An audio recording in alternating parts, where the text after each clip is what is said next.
In 2019, a cardinal put on a prison uniform for the first time. A man who had dined with popes, celebrated Mass in golden cathedrals, and controlled the Vatican's finances, now walked into solitary confinement. But the strangest thing wasn't the fall, it was what he did every day for 404 days. A routine so unexpected that, when published, it silenced even his critics. But what did Pell know that no one imagined?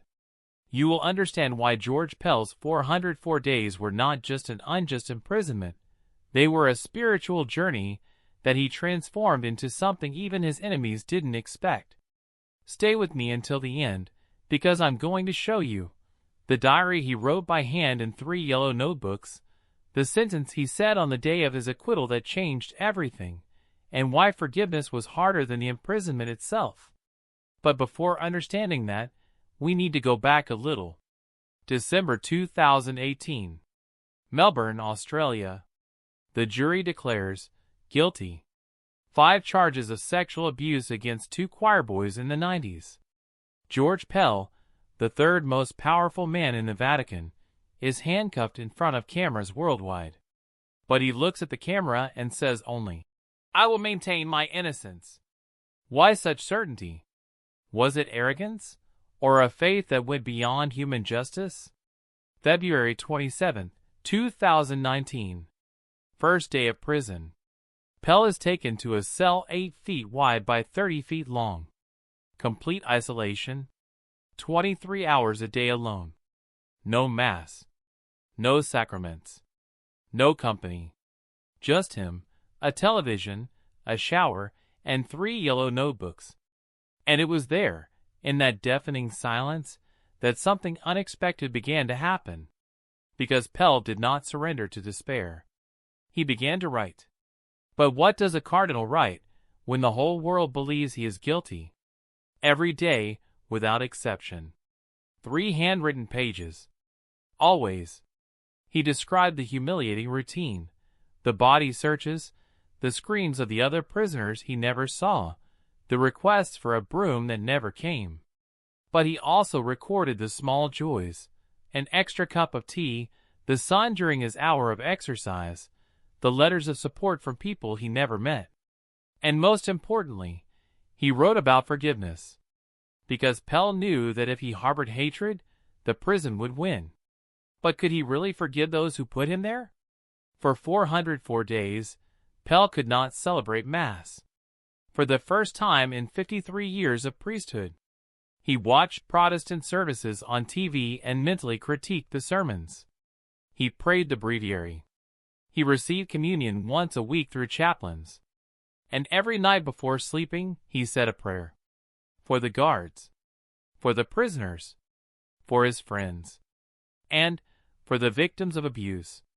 Yes. Even while being unjustly accused, he prayed for the true victims. But how does a man do that without feeling anger? April 7, 2020. The High Court of Australia unanimously overturns the conviction. The 7 justices agree.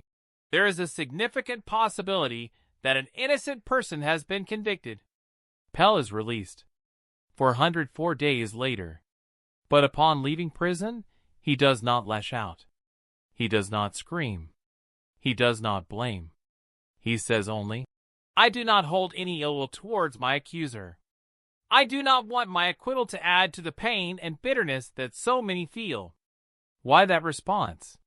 What happened in that cell that transformed a powerful man into someone capable of this?